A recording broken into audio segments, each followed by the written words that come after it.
Okay. My co-speakers were not able to make it, which is heartbreaking because this was months in the planning. Unfortunately, my co-speakers are incredibly busy people, but I did want to give them their due credit anyways. Kelsey Hightower gave me 2 hours of his time, which, if you know Kelsey, that is not something he has on up. So I wanted to say personally thank you for giving me that time. It's directly because of his contributions that I was able to implement Docker containers and Kubernetes in the entire platform. So everybody will be able to enjoy containers courtesy of his 2 hours. So that is some very high-grade, high-impact time. Doug Burke and his solution Security Onion is actually the entire engine behind our security stack, which I'm not going to run the name of, but it's awesome, and we'll talk about that in a minute. And then obviously Lauren Taylor, for sure, for her contributions to helping me get all the paperwork lined up to get our FedRAMP status ongoing. It is a nightmare. It's over 500 pages, and sorting through the 400-ish websites to find the right one would have been impossible without her. And then last but not least, most certainly Seth Hall for his help and assistance in helping me build road clusters to help us keep the environment safe. Because as we all know, anything there are shiny places and shiny toys, they're going to get hooked. Is it on? Do you use it? Oh, you want me to use it? Oh, do you need me to use it? Yeah. Oh, I'm sorry. Okay, I guess I am holding the mic. All right. So, let's ask a fun question. Are there any open source developers here? Yeah. All right. See me after this. Okay. Let me ask you a quick question. How much do you spend on average on your project? Would you say more than $10,000 or less than $10,000 a month? About $10,000 a month. So you're a high-use performance case open source project then. What about you, sir?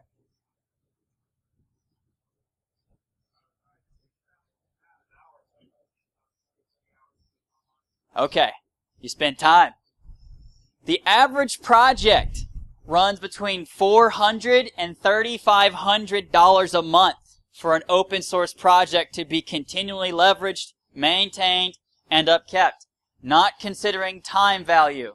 That is sheer raw dollars. And compute hardware, electricity, and the most expensive, which everybody seems to neglect and forget exists, bandwidth. Bandwidth is insanely expensive. As he has just proof-cased my second statement, the average cost for high-end projects is $5,000 plus a month. What's your average profit per month off of that open source project, if you don't mind me asking? Yeah. 0. They make no monies. You, sir, how much is yours? 0. He makes no monies. No monies. All right, let's talk about the problems behind that. When you are spending $400 to $10,000 a month on a project, it gets very expensive and even worse, very frustrating very quickly. And I can totally feel your pain. You'll see in a minute. When you start having these issues compile on to where you've got bills and you're working 60, 70, 80 hours a week on top of maintaining your project 10, 20, 30 hours a week, a month, you've got all this contribution of resources and assets. And what ends up happening is very, very quickly, unless it has a very high payout in terms of financial or social gain, very quickly it starts to become detrimental to you, your mental state, and your health. And that is why 40% of all open source projects die within the first year of their inception. By year 3, on average, about 65% are dead. And then by year 7, the mortality rate is 85%. On top of that, it is further exacerbated by the fact that 40 to 60% of those projects after that 7-year time frame end up turning into a paid product. And that open source project is no longer available at all. So, that leads us to Panda. What is Panda?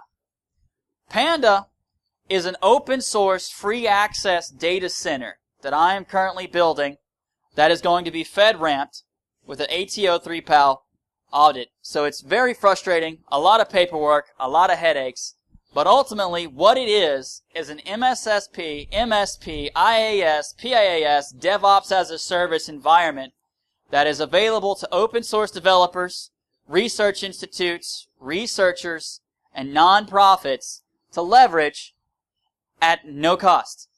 It is free. And it gets you everything from collaborative services to subscription services to assistance figuring out how to do mass marketing through social media. It's actually pretty outstanding. We have 3 objectives with the platform collectively. The first is to stop or slow the mortality rate of open source projects. How many people here work in the InfoSec or IT industry? That's just about everybody. All right. How many people leverage open source technology? I should also see just about everybody, because we all do. Everybody does. Even paid products do. The issue is they keep dying. Well, let me tell you about what happens when OpenSSL dies. We all felt that pain a few years ago. Yeah, how about that heartbleed? Oh, yeah, that was a bad day. Let me tell you. All right. The second instance that we're looking to do, and it's really important to me, is implement a multi-phasal system that allows you to have multiple stages. And that's very important in the process, specifically because some people have the 100% altruistic intent. Well, I'm going to make this tool. It's going to be awesome. It's going to be free forever until I die.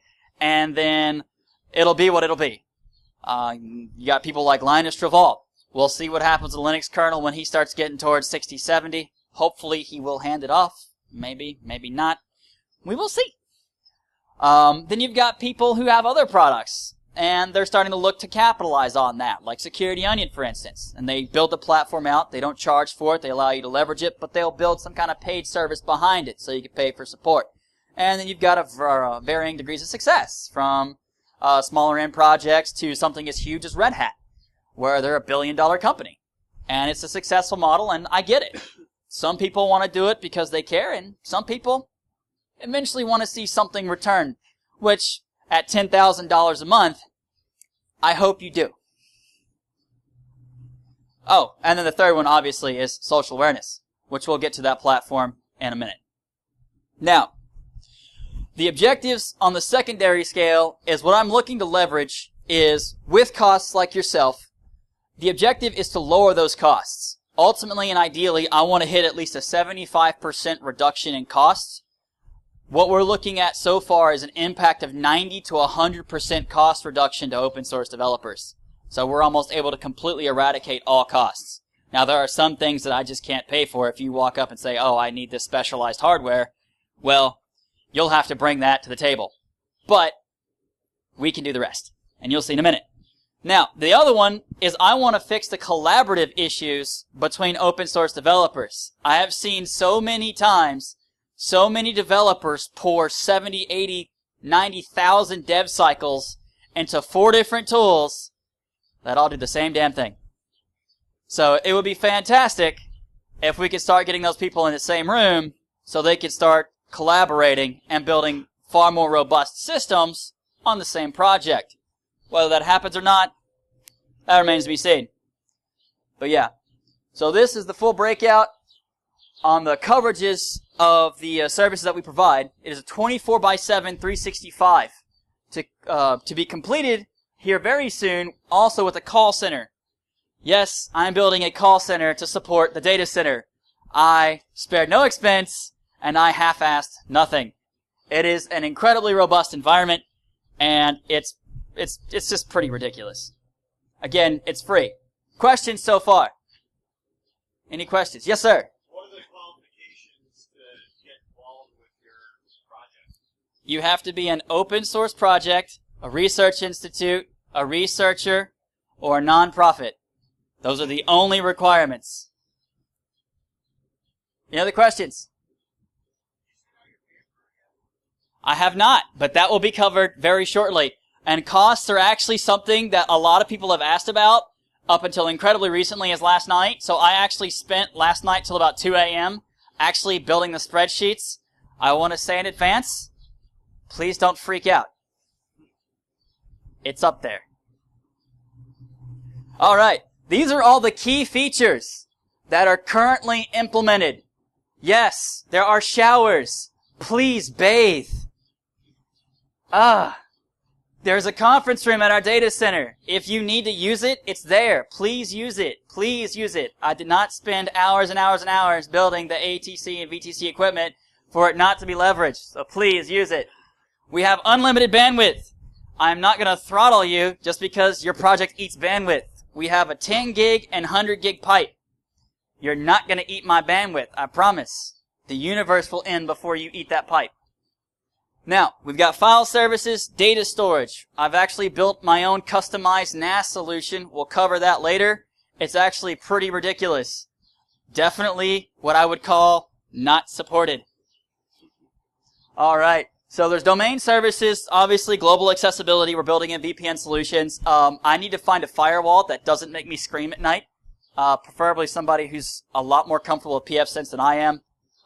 Because, let's just say, me and pfSense don't see eye to eye. We're going after STIGs, a lot of STIGs. The environment will be segregated because FedRAMP mandates it. So there will be the primary commercial and open source access, and then projects that move into the second phase that need access to it will be migrated into that new environment in addition to the current one that they're in. And that's so you can work with both community and federal. And then also, we're going after ATO. That is a very long process. It is 386 policy requirements that I have to answer. It's 400 plus pages. It hurts. So, FedRAMP makes me sad. My wonderful and amazing wife is both a database admin and the developer. I got lucky. So, yeah, aside from being amazing, she's also an incredibly good developer, and so she's helping me with a lot of UIs. So, it's going to have a lot of GUI. A lot of GUI. Because I don't expect everybody to be a Linux guru. I definitely am not. Alright, these are some of the future services that we're looking to implement. VoIP services are right off the bat. I want to make it to where if anybody wants to reach you at any time, they can, obviously while still protecting your privacy. We do not record the phone calls. We will never record the phone calls. We do not cache logs. So we will never maintain any of that information. Those calls are private, and you have a right to your privacy. Web and email filtering. We're putting inline security devices to prevent spam so people don't harass you. If someone does start to harass you, please call the call center. We will deal with it immediately. I hate spammers. I have like 90,000 emails to read right now. Half of them are irrelevant because of spammers. So I know your pain. Then we've got our dynamic and static malware analysis assessment systems that we're building in, which is part of another project we're going to talk about here shortly. That's a security measure. I understand a lot of you are malware researchers. Yes, we will allow you to work and leverage in our environment. No, you will not be with the standard community. You will be segmented. You will be very segmented. And the next time I see Erebus come across my screen, yeah, let me tell you, you're getting a phone call. You're getting a phone call, to say the least.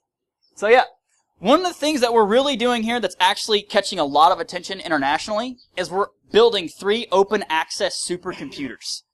A lot of people have a lot of interest in high compute these days. So I'm building Beowulf clusters. It's about the only thing I know how to build. And I'm definitely not going to build some IBM Watson. That is for sure. I ain't got the time for that. I ain't got time for that. No way. And even if I did, I ain't got the money for that. But yeah, we're going to build that in. People have asked me about Bitcoin and Bitcoin research and cryptocurrency in general. We will be looking into that in the near future. I have to get ASICs, and I don't want to burn up the servers or the GPUs, simply because I don't know if you've seen the price on a 1080 lately, but when you have to get 200 1080s, Yeah, and Micro Center doesn't have a return policy anymore for graphics cards. So, yeah. Yeah. So this is the current performance stack that we've got running. We're running on multiple 10 gigs right now. I'm still waiting on Cogent and Verizon. Cogent has come through with the quote. It's very high. I'm hoping to get at least 2 or 3 other ones to compare it against to make sure we're getting a good deal. But I do appreciate Cogent taking us seriously, unlike some other vendors that start with a Z. Not going to name any Zayas. So, our storage, it's really sad, but I had a power strip with both of the storage nodes on it while I was testing, and it blew them both up.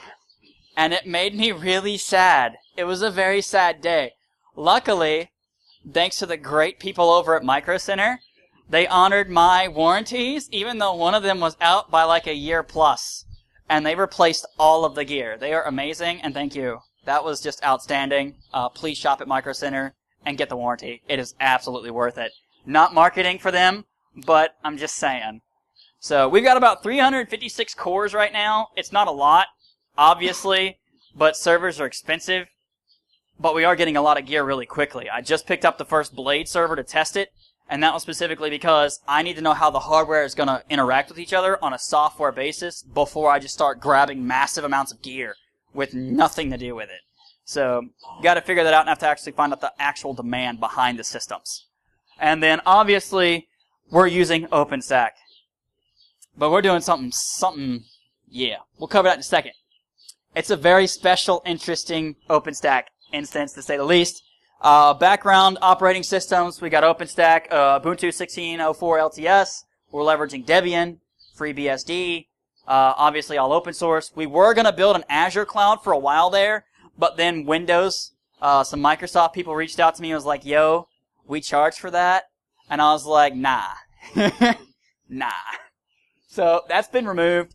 Our routing and switching equipment. Yes, I am aware of the malware bot running around right now that pops Ubiquiti devices. I am well aware of that.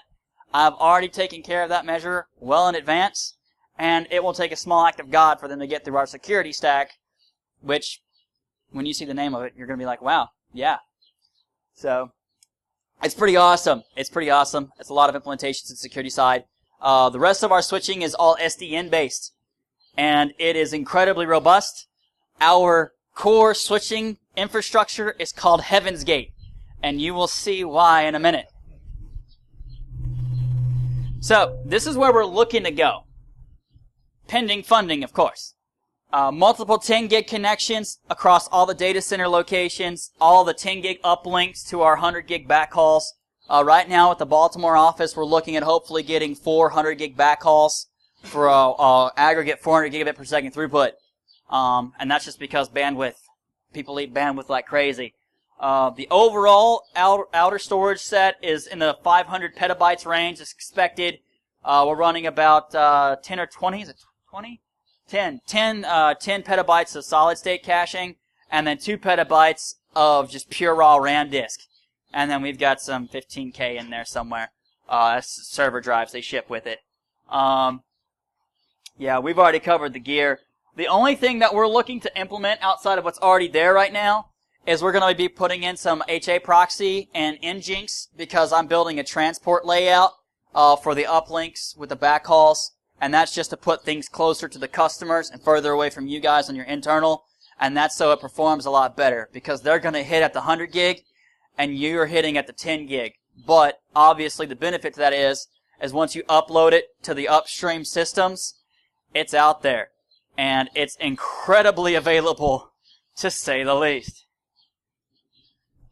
Alright, so this is already deprecated. This is how fast the environment is moving. I made this slide 2 weeks ago. It's already deprecated. It was initially being built on Mirantis. The first problem I found out is they were Ukrainian. So that was a problem to start. The next thing I found out is they were deprecating in September 2019, which I was aware of.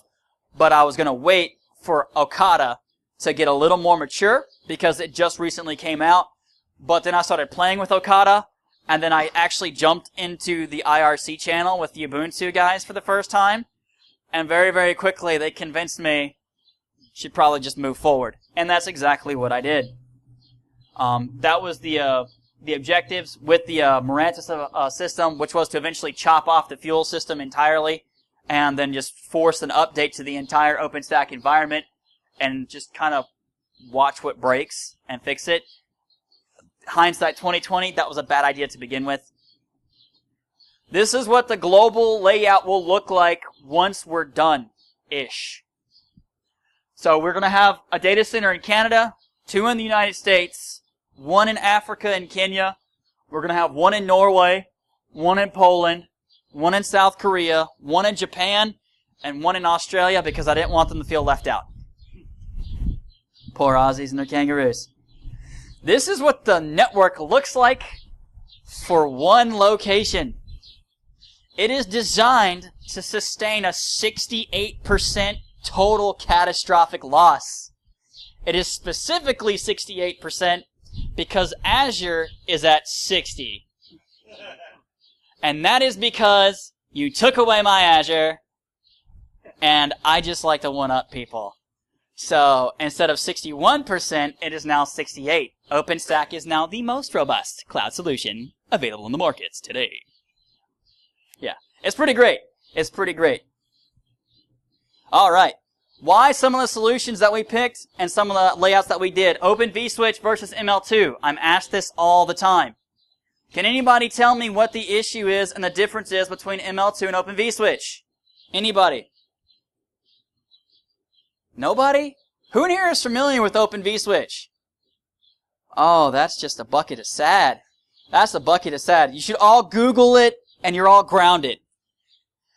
OpenVSwitch is an incredible Layer 2, Layer 3 SDN-based software that allows you to do Layer 2 and Layer 3 switching with open source technology. It's outstanding. It is incredibly fast. It even supports MPLS, which is why we selected it, because we're leveraging DPDK and MPLS, and it is amazing. Oh, yeah. Yeah, we've got MPLS running in this thing. It's great.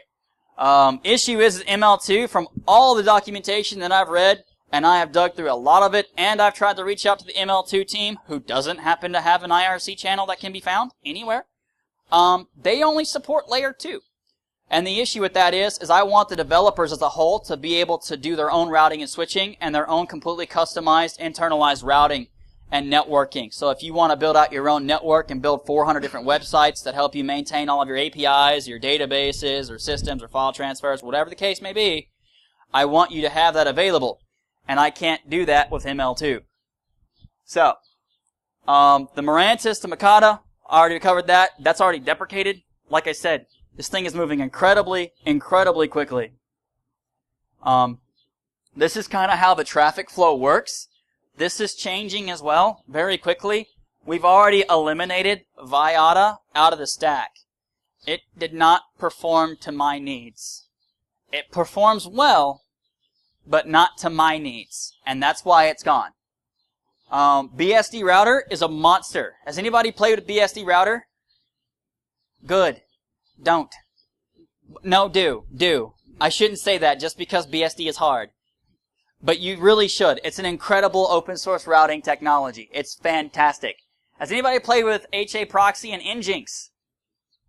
Nobody? Some? Yeah, there we go. Yeah. Do you like it? You like it? Yeah, I love it. HA Proxy is outstanding. It is a lot easier to use than ProxyGen. Why Facebook went with ProxyGen? Well, it's because they can afford C developers. That's why. I cannot. And I definitely don't know C. I know C#. But yeah, so this is just some of the whys behind it. It's obviously a lot of content. The simple gist of it is a lot of it came down to just simply feature capabilities and availabilities. Open source, obviously, being able to leverage it for free, unlimited licensing, with I kid you not, the decision between ProxyGen and HA Proxy literally came down to the fact that I don't know C. That was the reason why. And that's because I can't enhance a system that I can't write a language. I mean, I don't know C+. Sorry. So, no C++ for me. But yeah, DDNS. I love DDNS. It's actually what we're leveraging as one of our security controls. Does anybody leverage DDNS in their environments anywhere? You really should look into it. DDNS is a fantastic way of just literally just instantly dropping a route and routing through somewhere completely different simply by changing one configuration. And because of the robustness of the average DNS network, it replicates almost instantly. And so it's a great way to really frustrate people if they're trying to hit you with a DDoS attack. Because you can set up 50 or 60 different just pre-configured static routes with DDNS and just simply change your first hop. And it's just going to drive them insane, which is fantastic. Any questions so far? Yes. 5 minutes? All right. So these are the subcomponents that are pretty categorical to our environment. Heaven's Gate, it is a 25.6 terabit per second L2, L3 switch. It's a monster. Monster. Then we've got Elon Musk, our security stack. It's awesome. And then Distros, Lucius, which is our malware development framework, which we're leveraging for our static and dynamic analysis. And then we've got, obviously, OpenStack. It's a hybrid environment. It's the first attempt that I've found so far. We're using both Ubuntu and Debian. So it's very interesting in that regard. We're leveraging the utility basis of Ubuntu and the stability bases behind Debian for our Nova and our Ceph modules. Very, very interesting. A lot of kinks right there because of the Jessie backport right now and the transfer into Stretch. So right now it's pure Ubuntu until Debian gets stable again. We actually built 3 separate NAS solutions customized to our requirements, including a Tier 1, Ring 0 to Ring 1, RAM disk-based NAS. So it's NAS in RAM. It's monster. It's And then we have a mobile command center that we're building. It's outstanding. We're leveraging it directly for live migrations for individuals who have customized hardware needs or their own gear. We actually leverage that to DD your stuff into hours and then literally drive you live. So your system stays up 100% of the time while we're moving you. Your customers, your endpoints, other researchers will never even know that your gear is in our command center driving from wherever to us, which is outstanding. And then con of cons. Now, we're going to skip some of these because of time, unfortunately. These will be up on the shares for download. Okay, again, do not freak out. But the total cost for the project right now is $11.6 million. Whew, it's up there. It's up there. Right now, it is currently being funded by me. So, if you have a problem with the environment, or you have a problem with the concept of the project, I really appreciate your input. But please don't give me a hard time. So, where the current project standing's at, we are currently funded for the next 3 years. Assuming the costs don't go up, and assuming that I can keep driving the costs down as assessed. On top of that, that's also pending our SBIR with NASA. Yeah. Yeah. Oh yeah. Yeah, NASA's pretty awesome. We've applied for it. We will see if we get it or not. So let's hope. Now, this is also assuming that I never make a dime off the project, which I'm hoping to keep it that way. It's unlikely because of Phase 2, but it is not my intent.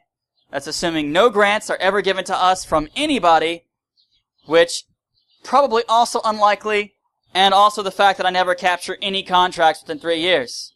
At year 4, lights out. Unfortunately, it will be a sad day for Panda. Now, how do you get involved?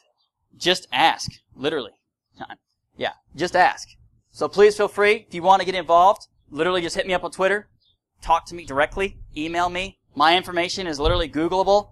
Yeah, and if you have any contacts to getting grants, please let me know. And that is my actual cell phone number. I am a bold man. Any questions? Yes? Are you officially a 501c3? We are not a 501c3, but I am currently looking to transfer Panda once I get the college that I'm building established and transferring it over to the college.